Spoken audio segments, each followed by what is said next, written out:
Good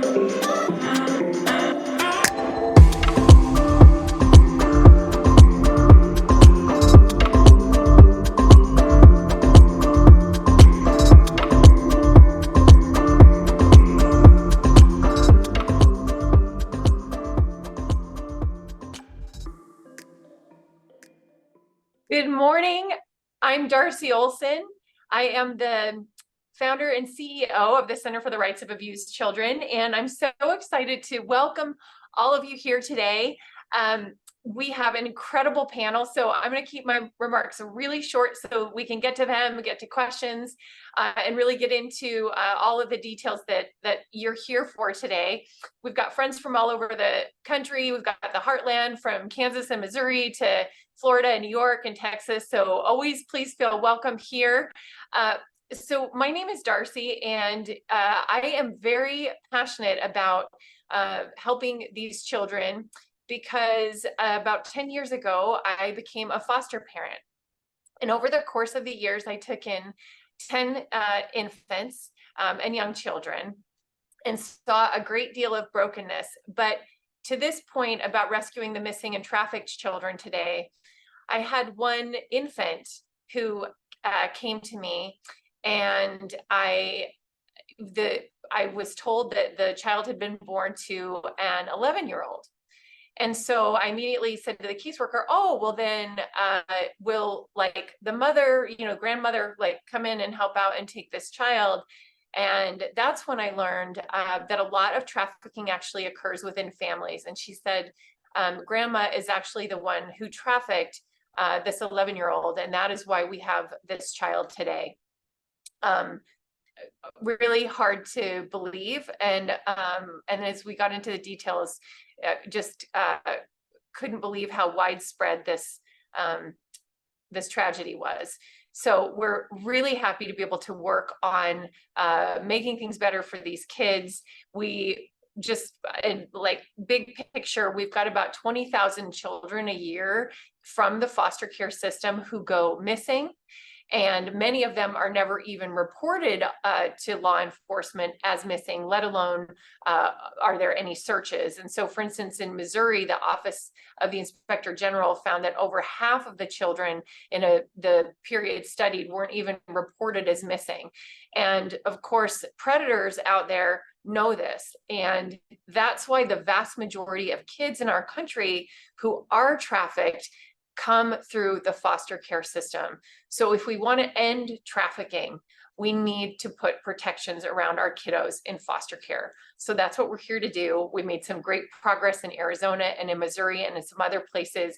Are excited to share those things, to hear from you and get your ideas. We're going to have a lot of questions at the end. And I want to introduce my incredible colleague, Kendall Seal, who is vice president here, and he is in charge of selecting policy issues for us and finding a lot of these solutions and sharing them across country, doing a lot of hard footwork and a lot of diplomacy, and just has done an extraordinary job bringing people together from all parties, all walks of life, all the states to benefit these kids. And so I'm just really pleased to introduce Kendall, and I'm going to turn it over to you now, Kendall. Thank you so much, Darcy. It's a real honor to do this work with you and this team, and to really share this conversation with my esteemed colleagues. So grateful to have you here, and we're going to individually introduce them here in a bit. But I wanted to kind of, just to get us started, do a little bit of a level set in terms of some of the historical work that the center has invested in, and not just the center, but our good friends over at ASA Now, who have led the charge in their way here in Arizona to tackle the challenge of rescuing missing and trafficked kids in care. As Darcy had already shared, this is our core mission, and we just believe fundamentally that every child deserves a safe and loving home.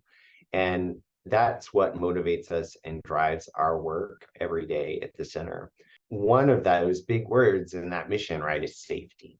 And so one of the early investments the center did in public policy work was in safety education. This particular reform was trying to kind of build the base of knowledge and awareness amongst youth, amongst those in the system, about predators and how to prevent that, and setting some timeframes in the system for when that education should happen and what should be in that education.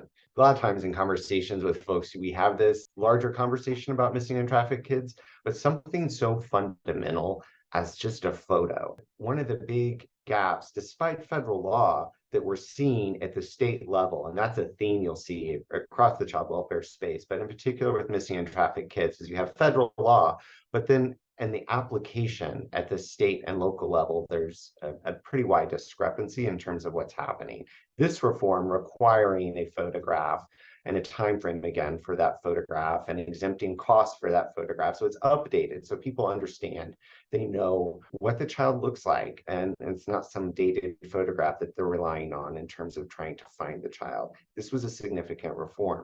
More recently, not just in Arizona, but also in Missouri this last session, we worked to bring about a reform that's really a reflection in part on federal law, again, but put some more teeth in terms of what it means to mandatory report. And that means, right, like submitting information within a couple of hours to NCMEC and to NCIC. That means verifying and updating records. That means not closing out cases willy-nilly, but like actually finding kids and being certain that the data is more accurate in terms of who's missing. These are all fundamental reforms as part of this mandatory search process that we were able to get across the finish line. As Darcy already mentioned, this is really significant, in particular in a place like Missouri, which was held out as a case study by the Office of Inspector General for just the real lack of reporting they were doing on children missing from care. And so this was a solution that we brought forward. This was a reform, and I'm certain Nika's going to share more about that and her process and her experience in shepherding this through here in Arizona. But like really, I think overarching, looking at what those search alerts and notifications look like, there's lots of moving pieces in this particular piece of legislation. There was even a piece there related to prevention and intervention for sex trafficking victims or potential victims. We don't know. That's the big factor, I think, for a lot of folks working in this field, is that there's not necessarily a real intentionality in terms of the assessment of the youth once they've gone missing, or really an effort in terms of centering them in the process of prevention and intervention efforts. And so Anika's going to walk us through kind of what led to this focus on training, but also alert when kids go missing. Another big feature that just to highlight, and I know she'll talk about it because it was much discussed in the legislature at the time, was this annual independent audit aspect to promote transparency of the data. And then kind of finally, just to give you a snapshot over kind of where the center is headed and what we're talking about and the feedback we're receiving. It's really about centering children in all the work that we do, but in particular on the prevention and intervention efforts. There's a couple pieces of federal legislation are seeking to kind of collect those policies from around the state and promote best practices. That is a area for focus in terms of decision-making processes for child welfare agencies around the country that needs what I would say some robust improvement. Second of all, we're looking at amending federal law on state requirements for searching for missing and trafficked kids. What we're hearing is a lot of times folks will say, oh, we know where the child is, so we're done here. That's not enough, right? That excuse that we know where the child is really not enough, because they really actually need to be with their lawful caregiver. It's that stuff that happens with people that maybe they're safe, maybe they're not. We don't know because they don't have that robust prevention and intervention efforts that are happening. So kind of removing that excuse that gets given for not returning kids, but also improving state requirements for alerts, whether that be social media, local press, or more formal alert processes. And so that's an area for reform we believe is fairly prominent. And finally, this accountability and transparency, like how are we really monitoring compliance? And you're going to see these Office of Inspector General reports and some other helpful materials if you're curious about what we know about current compliance with federal law in this space. Awesome. I'm so pumped because I know these folks in different ways and through different vehicles. And so to bring them all together is really energizing for me. We're joined by Teresa Moore. Teresa was appointed U.S. Attorney for the Western District of Missouri. She's been in that role, whether acting or actual, I think since about March of 2021. Previously, she served as in the district as the first assistant U.S. attorney. Uh, she and I met on a number of different cases. She had worked on child pornography offenses, online child enticements, human trafficking cases is where I think our first interaction was, Teresa. And we both hail from UMKC School of Law, career prosecutors at the county level and moved up, but just a tremendous amount of respect for you and how you center victims in the conversations and in your prosecution. So grateful to have you here today. It's great to be here. Thank you, Kendall. Yeah.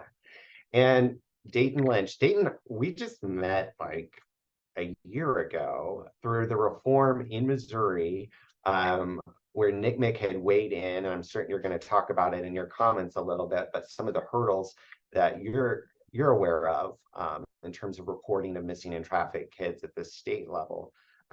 Dayton, for you all, he's a legislative attorney and child protection advocate, serves as state policy counsel for the National Center for Missing and Exploited Children. Short name you may hear in this presentation, NCMEC. And so what Dayton does is he oversees their state policy program. He collaborates with families, victims, child protection organizations to ensure the legislation is in place to prevent child abductions, facilitate the recovery of missing children, and provide essential services. Prior to being at NCMEC, Dayton was at the Maryland Attorney General's Consumer Protection Division, did some work with the Children's Online Privacy Protection Act, and then kind of shifted in that space, I think, from based off all that awareness in that over to NCMEC, and is focused on safeguarding children from online risk. So Dayton, we're so honored to have you here. Oh, happy to be here, and I look forward to the discussion today. Yeah. All right. And certainly not least of all, Anika Taylor Robinson. Anika, distinguished leader at the helm of ACA Now, Jacobs Mission Community Center, Shade Tree Academy. Anika became a licensed foster parent in Arizona over 16 years ago. 4 biological adult children, 4 adopted children. Her home earned accreditation as therapeutic and medically fragile sanctuary.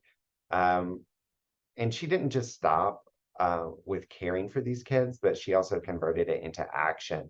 Her dedication culminated in efforts in 2016 to Jacobs Law that streamlined access to behavioral health care for Arizona's foster children and families. She served as the foster care community liaison for Arizona's Medicaid program. And in 2018, she played a critical role in a bill advocating for vital records to be furnished to youth in foster care prior to their transition. More recently, as you heard previously discussed, she worked on this significant search notification bill in the state of Arizona. So Anika, we're really honored to have you here, and we're grateful for your leadership. Why does rescuing missing and trafficked children matter to you? And I don't know if we could maybe start with Teresa. Absolutely. I think, Kendall, you mentioned that I've been a career prosecutor. I graduated from law school in 1992 and went to a state prosecutor's office. And I think it was a bit eye-opening for me at the time. I was in what was then our sex crimes unit, and we handled adult and child sex crimes cases as well as physical abuse of children cases. And growing up in a situation that didn't involve abuse, it was an eye-opener for me as a very young attorney. I was, I think, maybe shocked, and maybe this has continued on to today, that some of our most vulnerable members of our society are the ones that are victimized by offenders. And so throughout my career, I've handled all different kinds of cases and worked closely with victims of all different kinds of crimes. But it's important to me that we protect our most vulnerable members of our society. And that's kind of what I've been guided by throughout my career. Thank you for that. It's a great principle to have. Dayton. Yeah, I mean, absolutely. My and I said this when I first came across the opportunity to work in NCMEC, and I tell them that my kind of journey goes all the way back to Adam Walsh, whose father and mother were the founders of NCMEC, And I just remember being a kid, and there was this kind of distinct change from we used to live in we lived in Maryland, went to a mall called Wheaton Plaza, and we would go, and my parents would just let me run, around the mall. And then one day we just couldn't do that anymore. And it was this kind of stark realization by the conversation, the national conversation about Adam Walsh and what had happened to him, that kind of transformed my childhood now, where it was just free roaming, and then all of a sudden my parents weren't allowing that to happen. And years later, when I was working at the Maryland Attorney General's office on COPA, legislation, and just kind of seeing from the consumer protection perspective how child protection issues were almost kind of secondary to the kind of commercial side of on the business side, at least in the COPA legislation, with the kind of pull and tug. It kind of reminded me of that kind of moment when I was younger, about seeing that world change, and then becoming a little more curious about what we're doing to safeguard children in this kind of new and modern world. And that opened my eyes. And since I've been at NECMEC, I've had the opportunity to work with our missing child division, working with the issue about children missing from care, and learning about all the endangerments and the risks that are out there the longer a child is missing, and how there's this kind of systemic relationship between the child's running, from care, and the things that we need to do to kind of safeguard them and prevent that running in the first place. So that I'm just connected to it now, and it's, and I look at the Adam Walsh experience as being that kind of origin. But now I'm so committed to this area, and just wanting to solve problems and work collaboratively with everyone, that it's hard to say where it ends and begins now, right? It's just something that's in me to continue to fight for, and work with everyone to achieve our goals. So, here for that, Anika. My first experience to missing children actually came from a teenager that we had taken in, and she had been in a group home. And one of the very first things that she told me was that a lot of the teens in the group home, when they run away, they do so because they know that no one's going to be looking for them. As I continued advocating and opened up the nonprofit, we have youth that come to Life Skills. And that story continues to resonate, that they've had youth that they've gotten really close to that have gone missing, and no one really searched for them. Earlier in the year, we had 2 youth that went missing here in Mesa, Arizona. One of them was served by our after-school program. And when the news broke of how long they had been in the water, and as a foster mom and as a busy mom with lots of kids, you always think, well, surely someone's going to do something about it. But it came to a head when I realized that there had been no social media notification. There had been no media notification. The community who loves these youth didn't even have the opportunity to go looking for them. And so going back to federal mandate, which is 24 hours notification, and kind of looking at that and seeing the risk of being sex trafficked. I've had a lot of foster families who have reached out whose children went missing, and during the time where they took off, they were sex trafficked, and it's horrible to be in that situation. And then just this past month, there was a mom I got close to while running legislation, and her son went missing from a group home. And unfortunately, she was not notified until, I believe, 8 or 9 days later, only to be told her son had passed away. So that notification, again, of the community not even having the opportunity to go out and looking for them.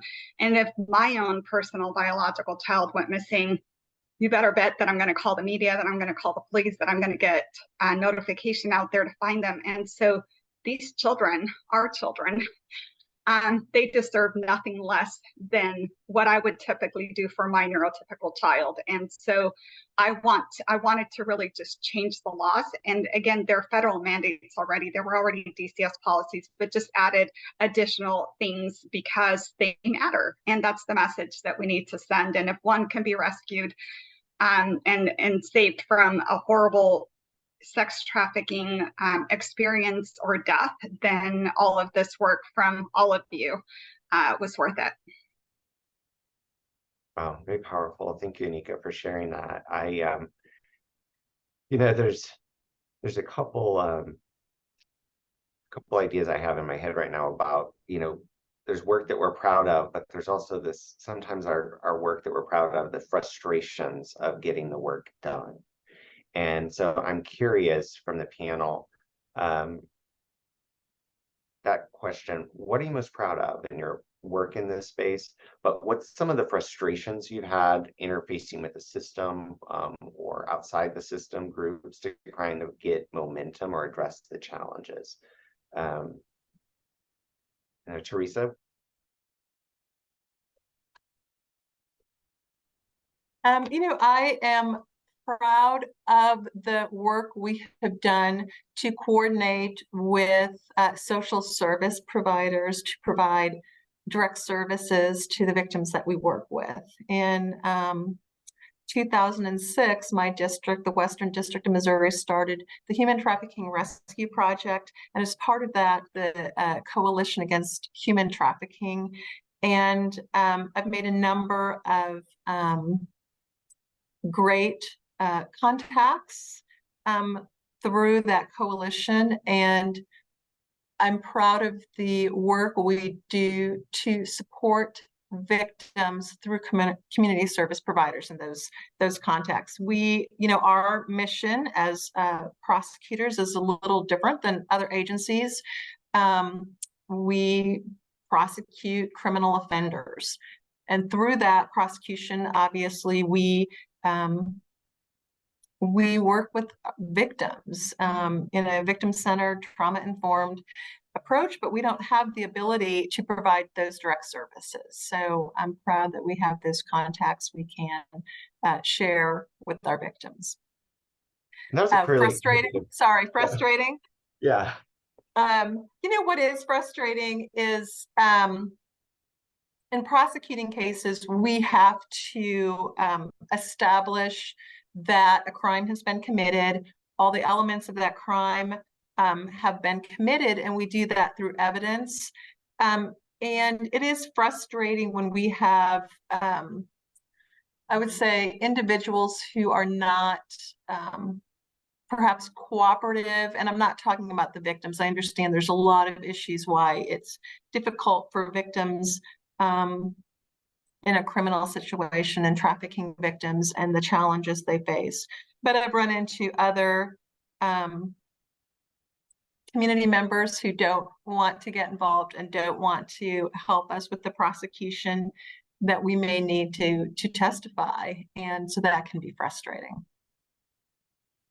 Yeah, that is frustrating. I was just going to commend the district on their leadership with that coalition. I know it was very innovative at the time and fairly robust in terms of the range of victim services that the coalition provides. So that's an interesting highlight there. Anika, proud, frustration. I think first and foremost, I'm grateful for a God who has kept me around and has allowed me to use my voice and my experiences raising all these beautiful children and youth in my home as a means to improve the system. I'm grateful for the many families who step up to the plate and come and advocate on their behalf. And I'm grateful for legislators who are willing to listen and who are willing to make changes and support the bill. The most frustrating part, I think, for me has been just like with Jacob's Law, where a lot of these behavioral health timelines and protections were already in place, but they just simply weren't followed. So for an example, they had 23 days federal mandate to provide behavioral health services to children impacted by foster care. And yet that was something that was never explained or told to us as foster parents. And so when you're taking in 4 or 8 children at a time and you're never given this information, that's such a disservice, because so many families quit and end up closing their license simply because they weren't educated on the process. And so I look at the missing children the exact same way. I spoke to a mother today whose child has been missing since Saturday, and she was not notified until Monday. And so even though this piece of legislation is new, the notification timeline of 24 hours is not new. And so The frustrating part is the lack of perhaps education on the department side, or the police, the follow through, or just not having a point of contact that is on top of every single child that goes missing, and ensuring basically a checklist that everything that's needed, whether it's the notification to caregivers or the media package or going on the National Missing Children and Exploited website, et cetera, is done. And so I think that the lack of frustration in part is that, but also that there is no sanctions or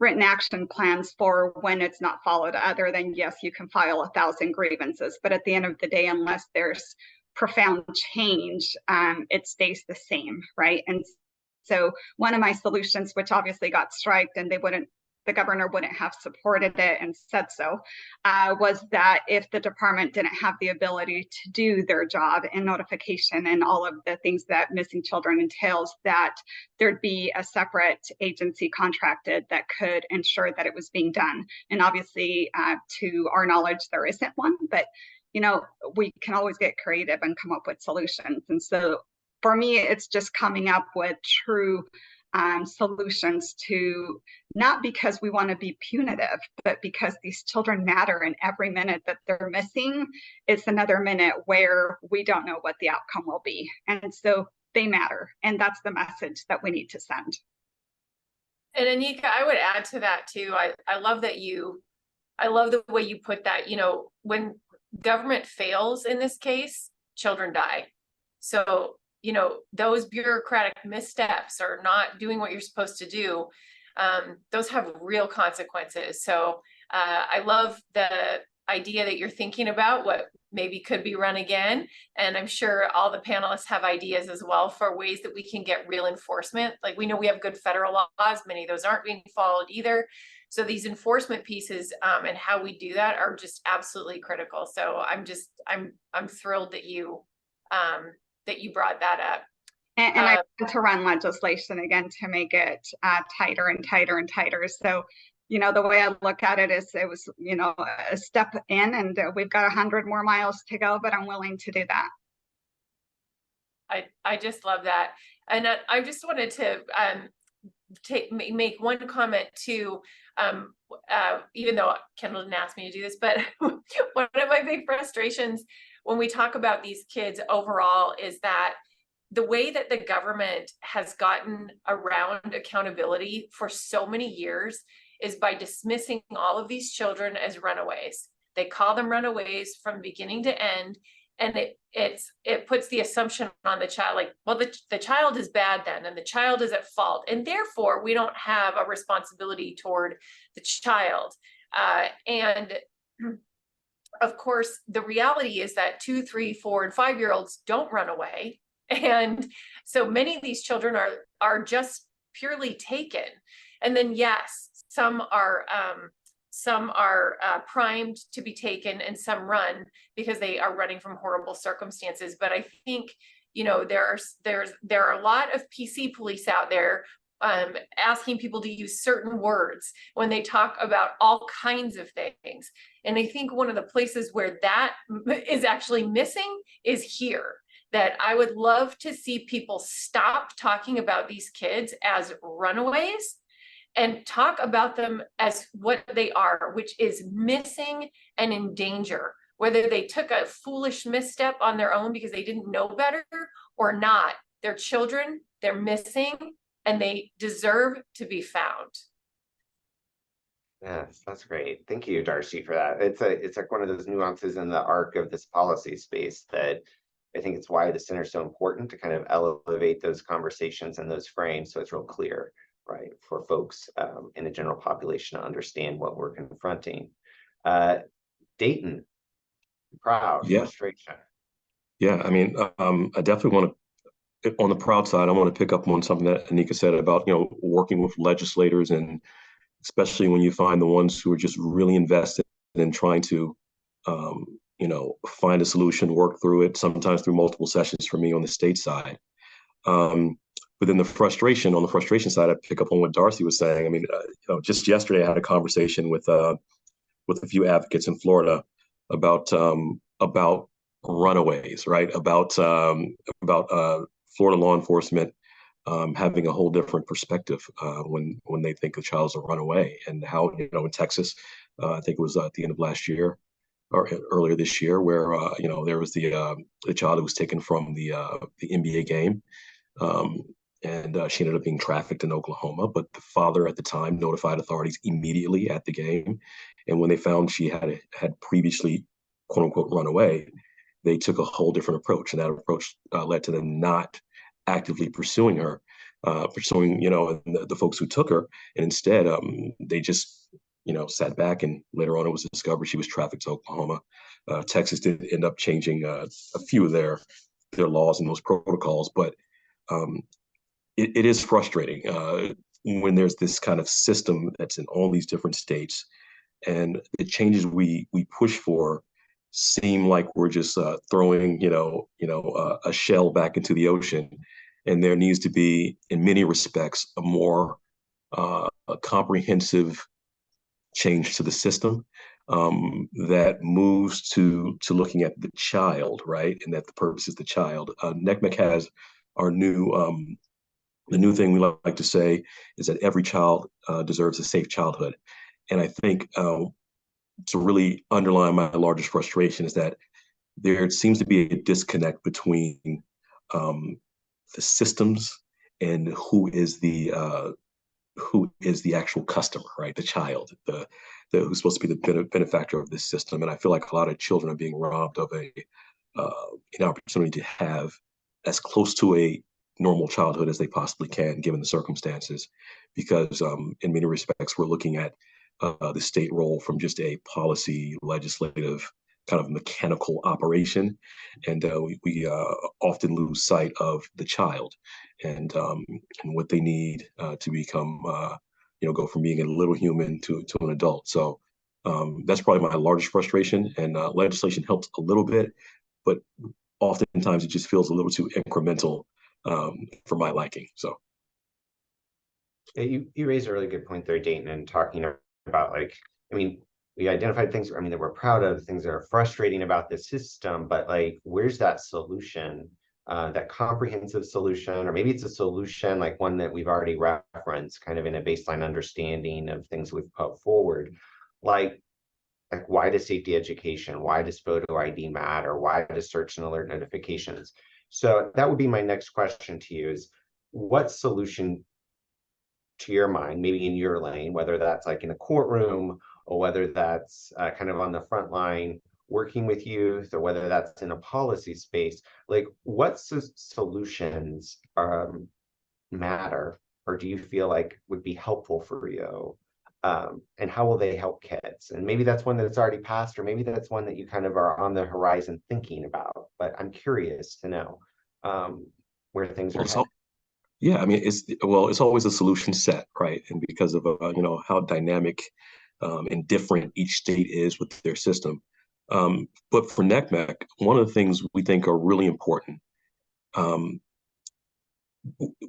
thing we think is really important is for child welfare agencies to understand that organizations like ours, right, are here to help and provide resources, and that we're not really the group to just close ranks against, right? And I think there's like a territorial concern frequently, and NECMEC sees a lot in a lot of states right now. One of the battles we're having, particularly in Florida, is trying to be able to get some additional information about a child who's missing from care, such as their endangerment, whether they've been a victim of child sex trafficking and other endangerment, so that we can better deploy our resources. And NECMEC has a lot. We're congressionally authorized, and we have a lot of resources that enable us to help find a kid, to track them down, to bring them, to locate them and bring them back and provide services. And right now, only 4 states by law explicitly authorize caseworkers to share additional information with NECMEC. Now, everyone's sharing the kind of standard federal information, name, photo, if they have it. It's always if they have it, and just kind of that general, and the day they went missing. It's kind of almost the bare minimum.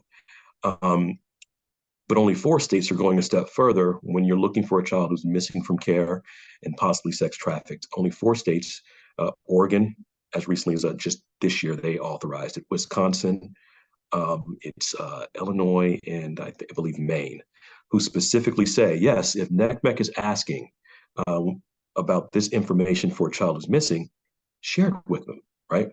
And so in Florida, the problem is their law requires them to concur with law enforcement, to treat it as if it's public information. And so it could be, maybe a week, 2 weeks before critical information about a child who's missing is able to be shared with NCMEC, and then we can deploy resources. But we know every second, every day, every hour a child is missing, the endangerment, the risk for endangerment is increased. And so, and we like to minimize that. So one of our, I guess, battles are trying to just kind of get child welfare organizations to be willing to partner and work, MOUs, and really just kind of just share the load that they have when it comes to children missing from care and in different other areas, but really CMFC is what we're seeing right now. But be willing to share the load because these children are children of the community, right? It's really a responsibility for each individual community to help out in each state, and they need to kind of open up a little bit more about the problems they're having, so we're not seeing it in an OIG report for the first time, and then they're saying, "Oh, we didn't, we've been overrun." We need to hear that during your day-to-day operation, so we can find ways to help. Right. Dayton, I'm just gonna take the prerogative here as host to build on what you're saying. I love this point that you're making about how only 4 states are going like this. I don't even want to call it the extra mile, just doing more to help. And I think one of the approaches that we're taking to getting policymakers to address these issues in a more wholesale way is to ask governors to issue executive orders because they have the power to do that. It elevates the issue. And the thing about missing and trafficked kids in foster care is this problem is solvable. I can see today that the sweatshirt I ordered for my kid from Malaysia is 3 states away, and at which post office, right? There's no reason we should be losing children, not being able to find children who go missing. I mean, this is to a normal member of the public, it's mind-blowing that this is even happening at all. So we like the idea of governors raising the issue in the state and saying enough is enough. And if that means DCS needs to coordinate, or whatever your agency, with your police, with your NCMEC, whatever it takes, we're going to do it. And if it means more money, we're going to put in the money. And if it means the software is antiquated, we're going to update it. But that leadership coming out of a governor's office and saying enough is enough, this stops now. That's what we're looking for. So that's one of the areas that we're going to push really hard on, because we think that with a little bit of leadership, we can a little bit of leadership will go a long way in solving these problems. And right on point to what you were talking about, Dayton, it should be fixed like that. So thank you so much for bringing that specific example to us. Oh, absolutely. Absolutely. And I'd definitely be interested to hear as you're doing that and see how NCMEC can assist, because leadership is what's required, and it's right there in front of us right now. Yeah. Anika, just because, you just came off the heels of getting a law passed. And so you had a solution that you're already kind of working on implementation or how it's operationalized. But I bet our audience might be curious to know, what kind of obstacles did you face in that process? Because you have this solution, but there were some obstacles. What were those? How'd that work?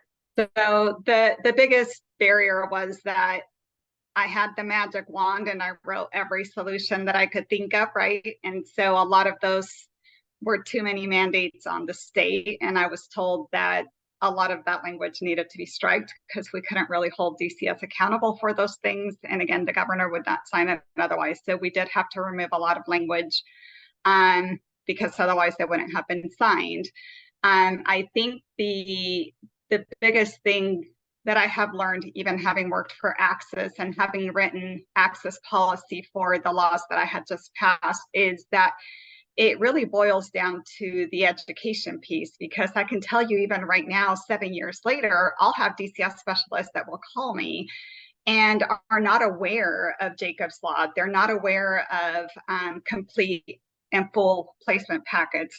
They're not aware of dedicated foster care hotline numbers that they can call for a child who needs a rapid response team to come out as soon as they're placed.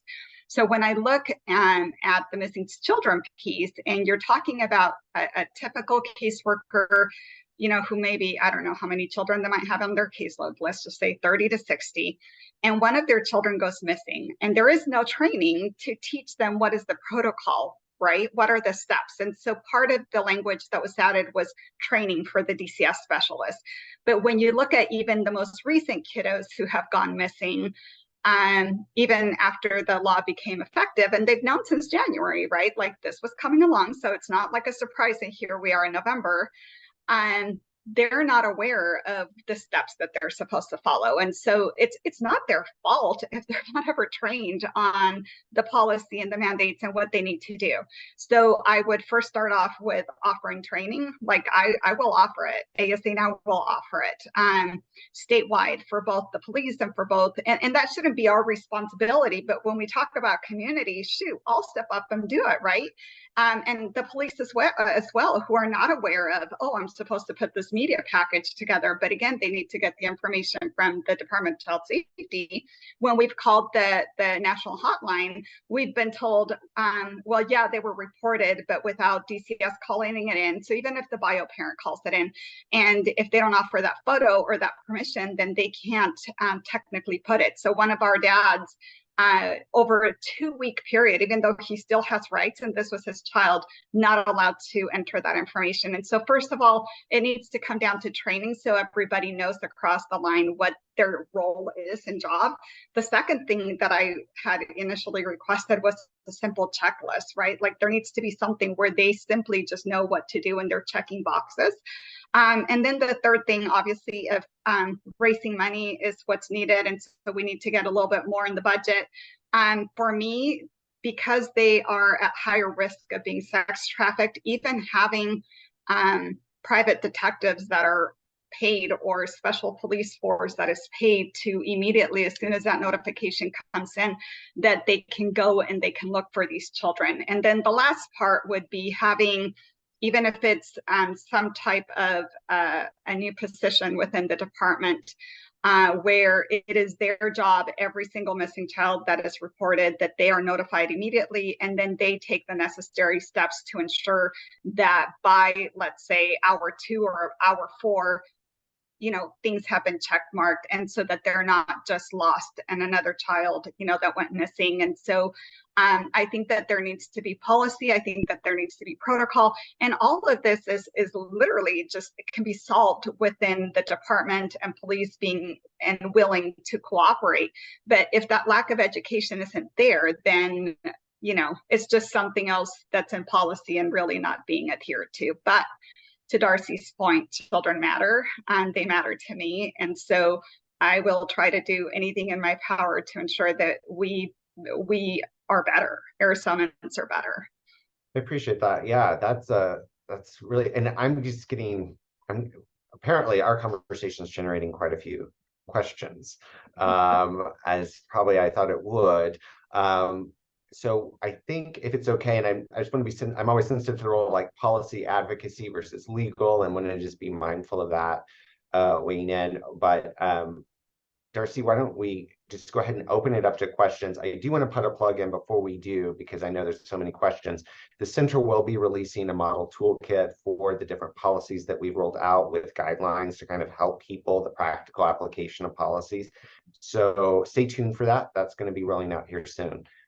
Darcy. Thanks, Kendall. Yeah, you guys, what an awesome panel. We have a lot of questions coming in and I almost don't even know where to start with them. I'm just gonna ask you to just, I don't even know always to whom these should be addressed. So just one of you chime in and try to give it like try to answer within a minute so that we can like get to our audience as best we can.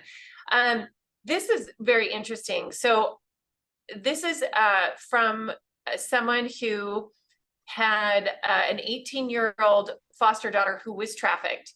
And she says, are there instances where it puts the child in more danger to have their photo posted?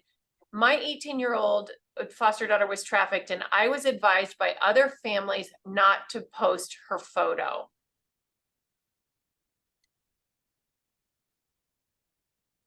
Well, I mean, I can tell you from our missing child division and our exploited division and our child sex trafficking division, we have a lot of divisions, a lot of programs, that if the child is missing, the photograph is pretty much the number one, one of the number one ways to assist with locating them. Definitely to law enforcement, definitely to anyone else who may be, in the community.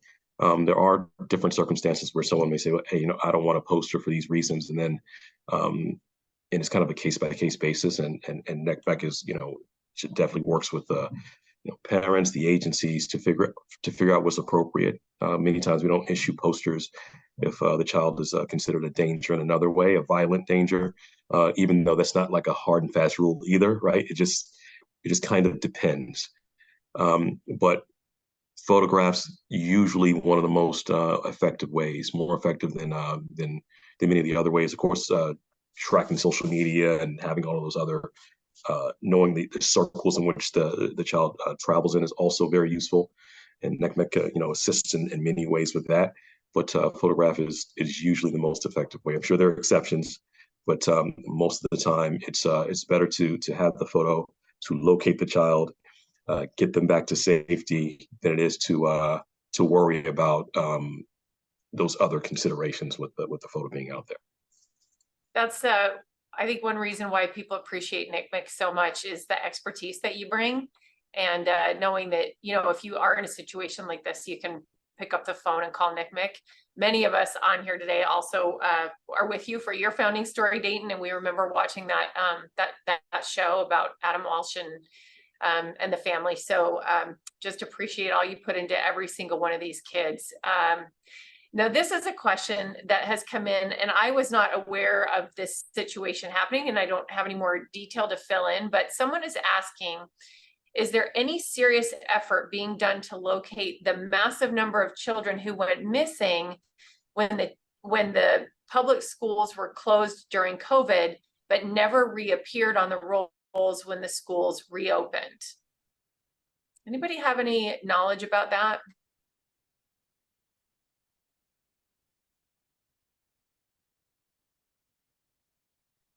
Okay, so that might be one that we try to answer privately later for this person if we can. All right, let's go to, we're being asked for an email address for questions. So again, I'll say that we said at the beginning, if you've got questions that you want us to answer after, it's please email Danielle, DANIELLE, at thecenterforchildren.org, Danielle at thecenterforchildren.org, and she will get the right person to get back to you. Okay, so someone is saying wonderful work. We're seeing lots of those, so great job, everybody. Thank you for what you do.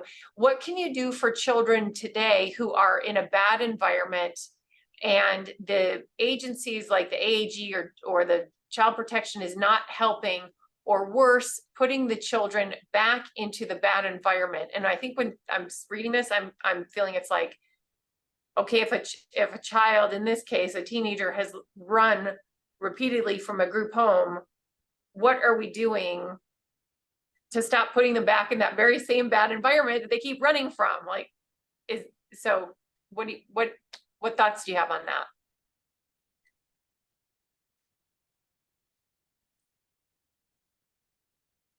Well, I'll just say that there is certain questions that the department needs to be able to ask teenagers after they have run away, which was part of the policy that was written.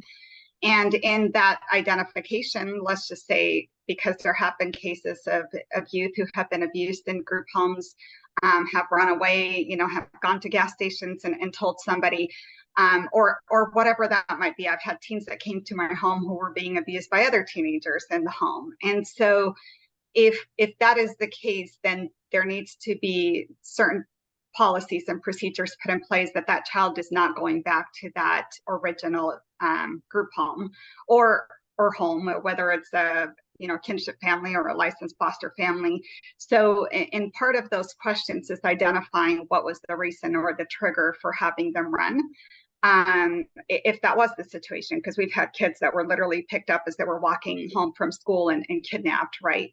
And so identifying and then ensuring that their voice is heard. And then obviously the other lack that we have here in the state of Arizona is that we have almost 12,000 children in care, but only roughly 2,500 licensed foster homes. And so my effort is also to add more licensed foster homes. And I think in my efforts of trying to keep them is giving them that education that they need so that they have everything a tool belt to be able to advocate not only to keep their family safe, but also to keep the children in their home safe. And so I think that arming them with all that they need to be successful licensed foster parents is needed. And so there needs to be some type of reform there as well with the education and the information that we provide to those caregivers. I love that you always get right to the root of it, Anika, which is in this case, I mean, we keep them from kids from running by giving them families, right? And that at the end of the day is what all these kids in care need, whether that means they can go home or if it's a relative or they need to be adopted, but we shouldn't be warehousing children in group homes. And that really just takes regular people like us. Like, I don't know how many you've fostered, and I kind of feel like I reach my limit, but every now and then I'm like, maybe I could just do one more, but that's what it takes, right? We need people to open their homes and their hearts to bring in more of these kids so that we have better settings from the get-go. So thank you for getting to the heart of that. And we're almost on time, but I'd like to get one more question but I'm curious about this myself. What types of policies are happening around cell phones? So in many cases, I see on the news, we're making it easy for people to traffic children because we're giving them access to children via the children's phones. And the criminals have to make very little effort to communicate because the phones kind of do it for them. So I can see a pro and con here. They could keep you safe. They can put you to danger. So what are the policies around cell phones? What's the thinking about that right now? I mean, mobile phones being, pretty much the number one technology, number one access to everyone in the world, really, and definitely young people. There have been a few states that have a few laws proposed in a few states about the cell phone in youth, and really creating a kind of a parental control to cell phones just by the state statute.